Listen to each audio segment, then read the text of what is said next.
உலகம் முழுவதும் பரவி வாழ்கிற தாய் தமிழ் உறவுகள் அனைவருக்கும் வணக்கம்.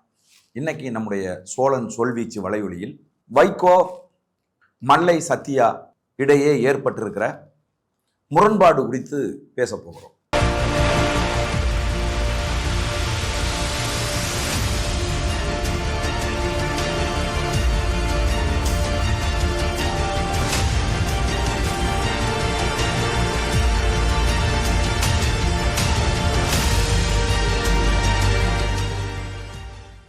திமுகவினுடைய தலைவர் கலைஞர் கருணாநிதி அவர்கள் அவருக்கு அடுத்தபடியாக அரசியல் களத்தில் பயணித்து வருகிற அன்றைக்கு வை கோபால்சாமியாக இருந்த வைகோவை புறக்கணித்துவிட்டு அவருடைய இளைய மகன் மு.க. ஸ்டாலினை திமுகவின் அடுத்த வாரிசாக அறிவிக்க போகிறார் என்று ஒரு மிகப்பெரிய குற்றச்சாட்டை முன்வைத்து திமுகவுக்குள் ஒரு கலவரத்தை உருவாக்கினார்.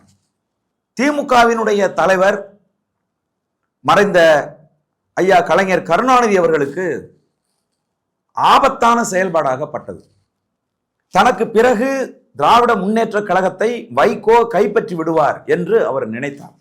அதற்கான சதி திட்டங்களை டெல்லியிலே இருக்கிற சுப்பிரமணிய சுவாமி போன்றவர்களோடு இணைந்து அவர் செய்கிறார் என்று கலைஞர் கருணாநிதி அவர்கள் நம்பினார்கள். தனக்கு பிறகு திமுகவின் தலைவராக ஸ்டாலின் அவர்கள் வருவதற்கு வைகோ அவர்கள் தடையாக இருப்பார் அப்படின்னு சொல்லி அவரை எப்படியாவது கட்சியில் இருந்து தூக்கி வீசிவிட வேண்டும் என்று கலைஞர் மு. கருணாநிதி அவர்கள் திட்டமிட்டார். அதனால் அவர் தன்னை கொலை செய்வதற்கு சதித்திட்டம் தீட்டுகிறார் அப்படிங்கிற ஒரு பெரும் குற்றச்சாட்டை முன்வைத்து அவரை கட்சியிலிருந்து தூக்கி வீசினார். இன்னும் சொல்ல போனால் திராவிட முன்னேற்ற கழகத்துக்கு பெரும் துரோகம் இழைத்து விட்டார் வைகோ என்றெல்லாம் குற்றம் சாட்டினார். அன்றைக்கு வைகோ அவர்கள் திமுகவில் இருந்து தூக்கி வீசப்பட்ட போது வைகோவுக்கு ஆதரவாக தமிழ்நாட்டில் 5 திமுக காரர்கள் தீக்குளித்தார்கள். வைகோவோடு 9க்கும் மேற்பட்ட மாவட்ட செயலாளர்கள் திமுகவில் இருந்து வெளியேறி வந்தார்கள். பொதுக்குழு உறுப்பினர்கள், செயற்குழு உறுப்பினர்கள் என்று நூற்றுக்கணக்கானவர்கள் வைகோ அவர்களோடு கட்சியை விட்டு வெளியே வந்தார்கள். அன்றைக்கு வைகோ திமுகவில் இருந்து தூக்கி வீசப்பட்ட பிறகு மிக கடுமையாக கலைஞர் மு. கருணாநிதி அவர்களை விமர்சித்தார். தமிழ் சமூகத்தின் துரோகி என்று தமிழகம் முழுவதும் மேடை போட்டு பேசினார். மு.க. ஸ்டாலின் என்ன கோபாலபுரத்து இளவரசனா? வாரிசு அரசியலை கொண்டு வருவதற்கு திராவிட முன்னேற்ற கழகம் என்ன மன்னராட்சியா என்றெல்லாம் கேட்டு கட்டும் வார்த்தைகளை பயன்படுத்தி மு.க. ஸ்டாலின் அவர்களை விமர்சித்தார்.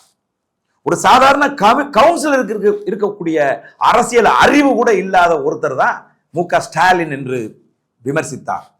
மிக மோசமான விமர்சனங்களை முன்வைத்து தமிழகம் முழுவதும் பேசி தீர்த்தார்.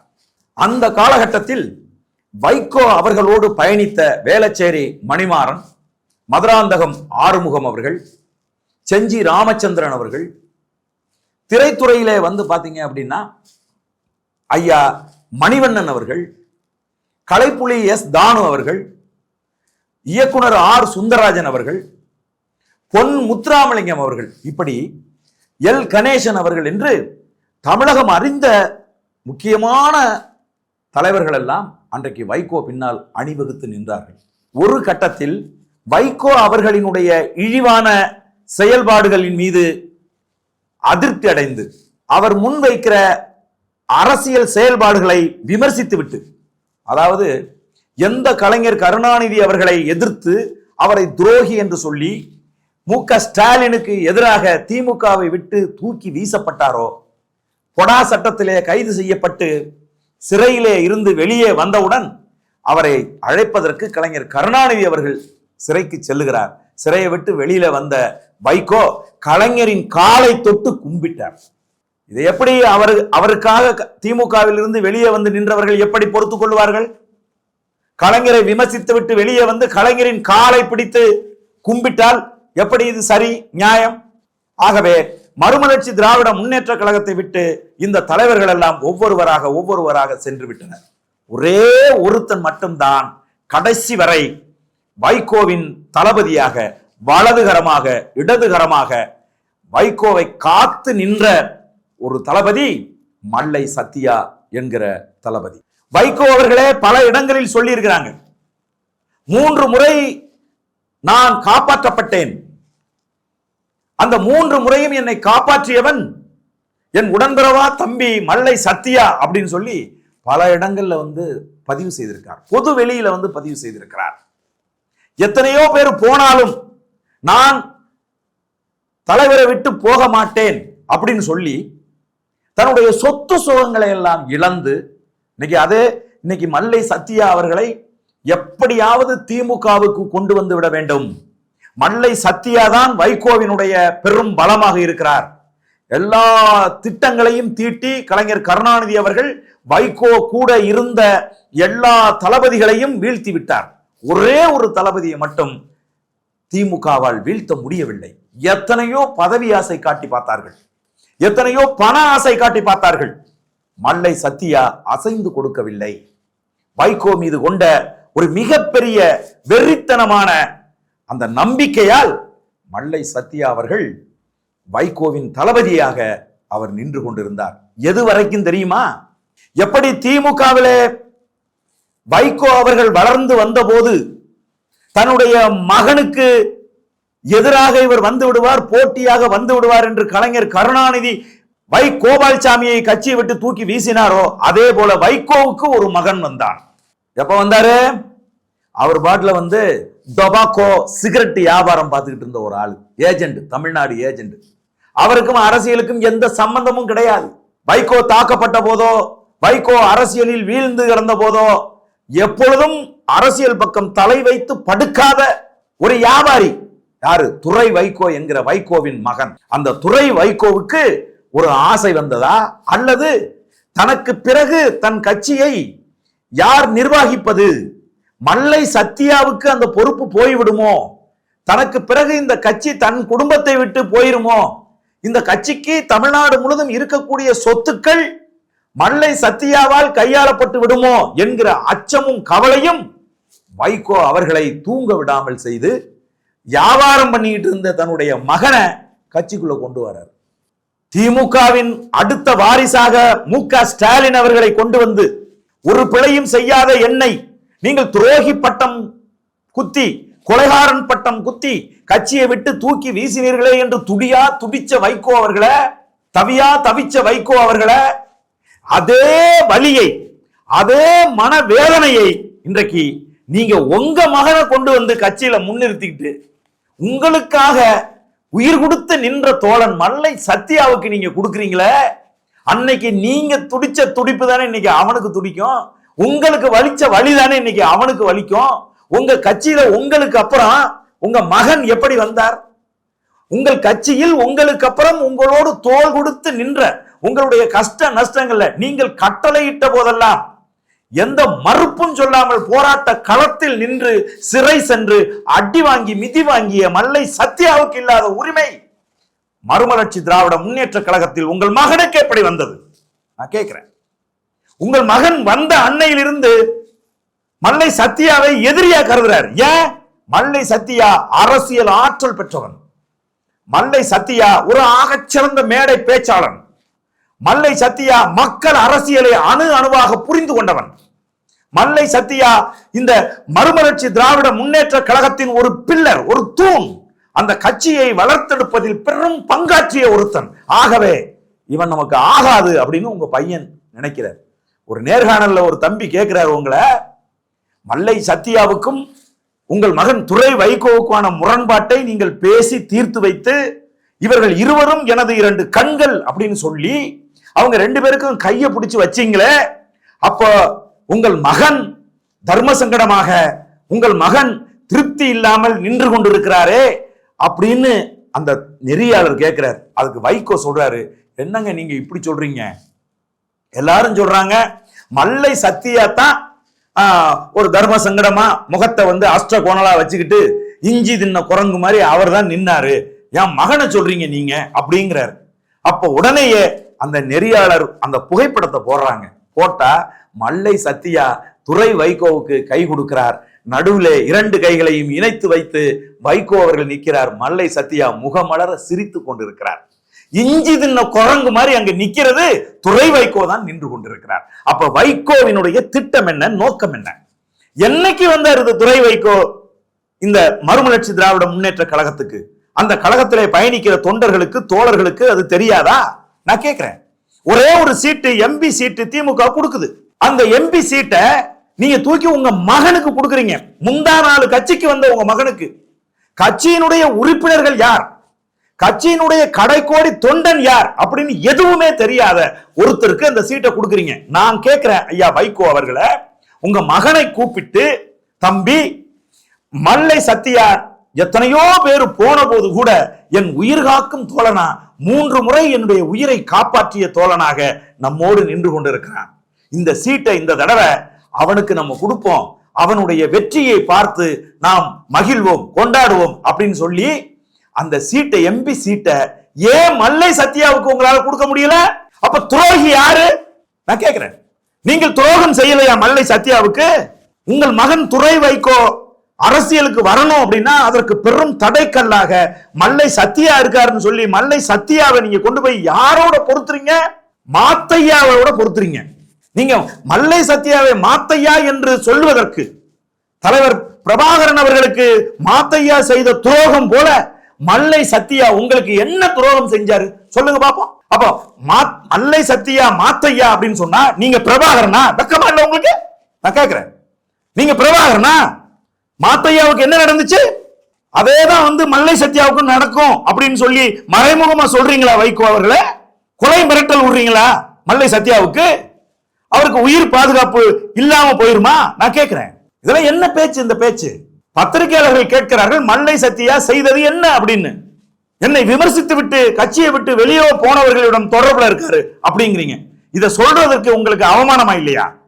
மல்லை சத்யா மீது குற்றம் சுமத்துவதற்கு இதுவா குற்றம்? கட்சியில 30 வருஷமா ஒன்னா பயணிச்சவன், ஒரே கருத்தியலை ஒரே தலைவனா ஏற்று பயணித்தவர்கள் இன்றைக்கு முரண்பட்டு அவங்க வெளியில போறாங்க அப்படின்னா, திமுக விட்டு வெளியில வந்ததுக்கு பிறகு திமுக காரர்களோடு நீங்கள் பேசினது இல்லையா?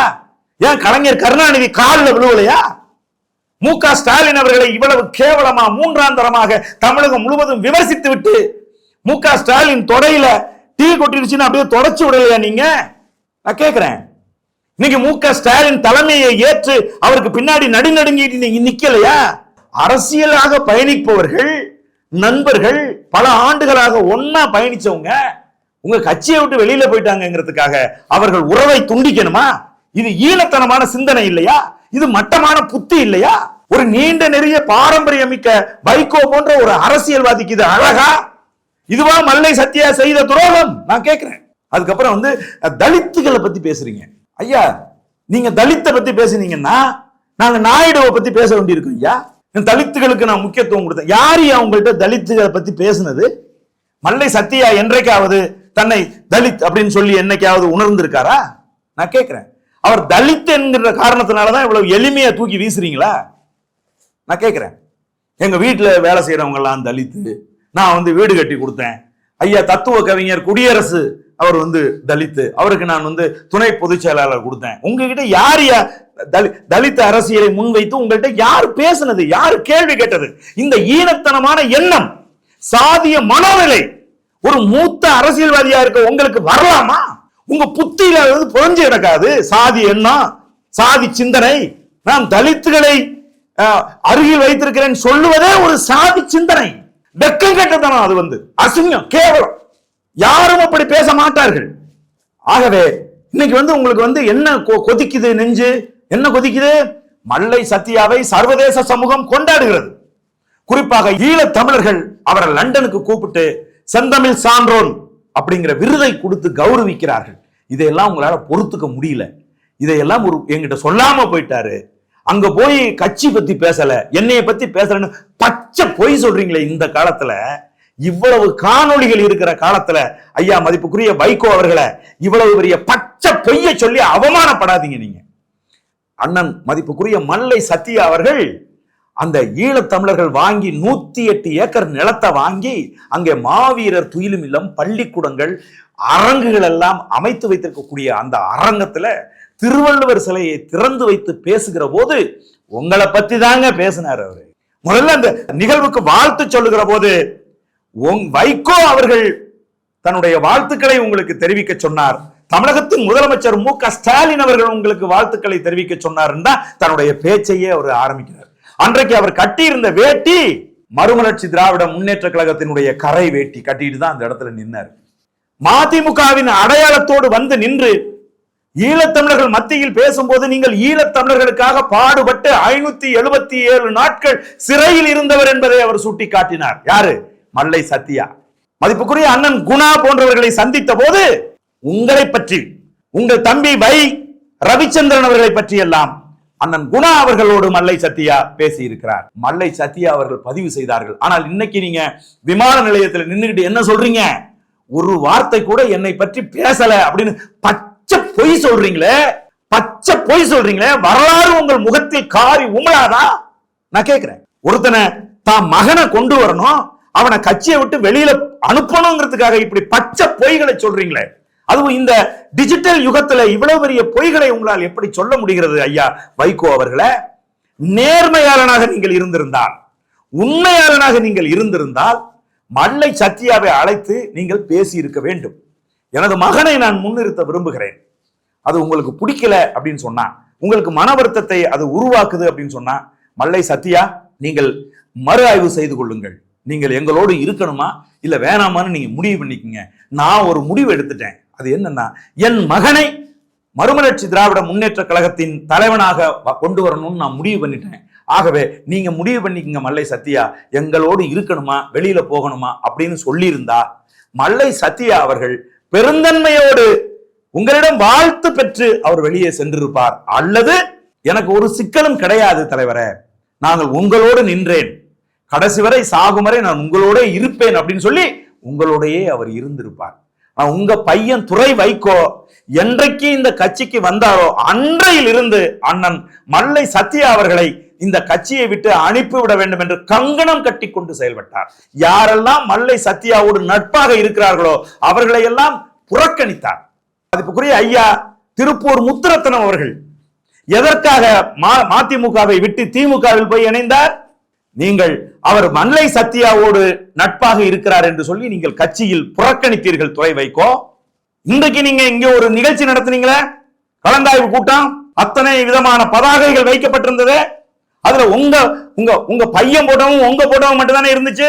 எதற்காக மல்லை சத்யா போட்ட இல்ல சொல்லுங்க? மல்லை சத்யாவை கட்சியை விட்டு நீக்கி விட்டீர்களா? ஆகவே ஒருத்தன் உயிர் கொடுத்து நின்றுக்கிறான், உங்களை நம்பி நின்று இருக்கிறான், சொத்து சொகத்தெல்லாம் அவன் இழந்திருக்கிறான். எத்தனையோ முறை அவனை திமுக ஆசை காட்டி அழைத்த போதெல்லாம் அவன் செல்லாமல் நேர்மையாக உண்மையாக இருந்திருக்கிறான். அவனுக்கு நீங்கள் தான் துரோகம் செய்திருக்கிறீர்கள். ஐயா வைகோ அவர்களே, இன்னைக்கு நட்டாத்துல விட்டது மாதிரி உங்க பையனை கொண்டாந்து முன் வச்சு நீங்கள் அப்படி கொண்டு போய் தூக்கி வீசுறீங்களே. கலைஞர் கருணாநிதிக்கும் உங்களுக்கும் என்ன வித்தியாசம் இருக்கு? உங்க மகனை கொண்டு வரணும்னு நீங்க மல்லை சத்யாவை குற்றம் சாட்டுறீங்க, தன் மகனை கொண்டு வரணும்னு கலைஞர் கருணாநிதி அவர்கள் உங்களை குற்றம் சாட்டியதில் என்ன தப்பு இருக்குன்னு நான் கேட்கிறேன். ஒருத்தன் உங்களுக்கு ஒரு துன்பம் கொடுத்தான் அப்படின்னு சொன்னா அந்த துன்பத்தை நீ அடுத்தவனுக்கு கொடுக்காத அப்படிங்கிறது தான் உலக நியதி. ஆனால் உங்களுக்கு எந்த துன்பத்தை கலைஞர் கருணாநிதி கொடுத்தாரோ அதே துன்பத்தை இன்னைக்கு நீங்க மல்லை சத்யா அவர்களுக்கு நீங்கள் கொடுத்திருக்கிறீர்கள். இதனால வீழப்போவது மல்லை சத்யா அல்ல, மறுமலர்ச்சி திராவிட முன்னேற்ற கழகம் என்கிற இந்த அமைப்பு சிதையும். உங்கள் மகன் இந்த அமைப்பை சிதைப்பார், இந்த அமைப்பை இல்லாமல் செய்வார். ஐயா வைகோ அவர்களே, உங்கள் ராஜதந்திர விஷயங்கள் எல்லாம் எங்களுக்கு நன்றாக தெரிகிறது, வெளியில் இருப்பவர்களுக்கு தெளிவா தெரியுது. உங்கள் மகன் துரை வைகோ மதிமுகவை அங்கீகாரம் பெற்ற கட்சியாக மாற்றுவதற்கு திராவிட முன்னேற்ற கழகத்திடம் அதிகம் சீட்டு கேட்க போறாரு. திராவிட முன்னேற்ற கழகம் அதிகம் சீட்டு உங்களுக்கு கொடுக்காது, நிறைய சீட்டு கொடுப்பதற்கான தகுதி உங்களுக்கு இல்லைன்னு சொல்லி உங்களை இழிவு செய்யும். அதை காரணமா காட்டி நீங்க என்ன செய்ய போறீங்கன்னா பிஜேபி கூட்டணிக்கு நீங்க போக போறீங்க. இதுதான் உங்களுடைய திட்டம், இது எங்களுக்கு தெளிவா தெரியும். அப்படி பிஜேபி கூட்டணிக்கு நீங்க போறீங்க அப்படின்னு சொன்னா அதற்கு தடையாக யார் இருப்பான்னா மல்லை சத்யா இருப்பார். மல்லை சத்யா பிஜேபி என்கிற இந்த பாசிச சக்திகளோடு நாம் இணைந்து செயல்படக்கூடாது என்று கொள்கை ரீதியாக உங்களோடு மோதுவார். அதனால நீங்க திட்டம் போட்டு மல்லை சத்யாவை துரோகி பட்டம் கட்டி அவரை வெளியே அனுப்பிவிட்டு இன்றைக்கு நீங்கள் குற்றவாளி கூண்டுல நின்றுட்டு இருக்கீங்க. இது நடக்கும் நிச்சயமாக. தேர்தல் நேரத்தில் நீங்கள் கேட்கிற சீட்டை திமுக கொடுக்காது. நீங்கள் அங்கிருந்து வெளியேறி பாஜக கூட்டணிக்கு போய் நீங்க அரசியல் செய்ய போறீங்கிறது வெட்ட வெளியில தெரியுது. ஆகவே பாஜக கூட்டணிக்கு நீங்கள் சென்றீர்களே ஆனால் உங்களுடைய அரசியல் வாழ்க்கை, உங்களுடைய கட்சியினுடைய அரசியல் நிலைப்பாடு நீங்கள் உயிரோட இருக்கிற போதே ஸ்தம்பித்துவிடும். அதுதான் நடக்க போகிறது. அதுதான் மறுமலர்ச்சி திராவிட முன்னேற்ற கழகத்தின் வரலாறாக மாறப்போகிறது. ஆகவே மாத்தையா போன்ற தலைவருக்கு துரோகம் செய்த ஒருத்தரை கொண்டு வந்து நீங்க உங்களுக்கு துரோகம் செஞ்சாருன்னு சொல்லி மல்லை சத்யா மீது நீங்கள் திணிப்புவதை நிறுத்தி விடுங்கள். இது மிகப்பெரிய தப்பு. மாத்தையா செய்த பிழைகள் வேறு, மல்லை சத்யா மீது நீங்கள் சுமத்துகிற பிழைகள் வேறு. பத்திரிகையாளன் கேட்கிறான்லங்க, என்ன காரணத்துக்காக அவரை நீங்க கட்சியை விட்டு நீக்கிறீங்கன்னு கேட்டா ஒரு காரணம் சொல்ல முடியுதா? ஒரே ஒரு காரணம் உங்களால சொல்ல முடியுதா வைகோ அவர்களை? அதனால மல்லை சத்யா அவர்கள் மீது குற்றம் சுமத்துவதை நிறுத்தி விடுங்கள். உங்களுக்காக உழைச்சு தான் வாழ்க்கையை அழிச்சுக்கிட்ட ஒரு ஆளு மல்லை சத்யா. இன்னைக்கு இருக்கக்கூடிய இளைய தலைமுறை பிள்ளைகளுக்கு தெளிவாக தெரிகிறது யார் மல்லை சத்யா என்று. ஆகவே உங்களுடைய தரத்தை நீங்கள் தாழ்த்தி கொள்ளாதீர்கள். இதோடு மல்லை சத்யா மீது சேற்றை வாரி இறைப்பதை நிறுத்திக் கொள்ளுங்கள் அன்பு வைகோ அவர்களே. நன்றி, வணக்கம்.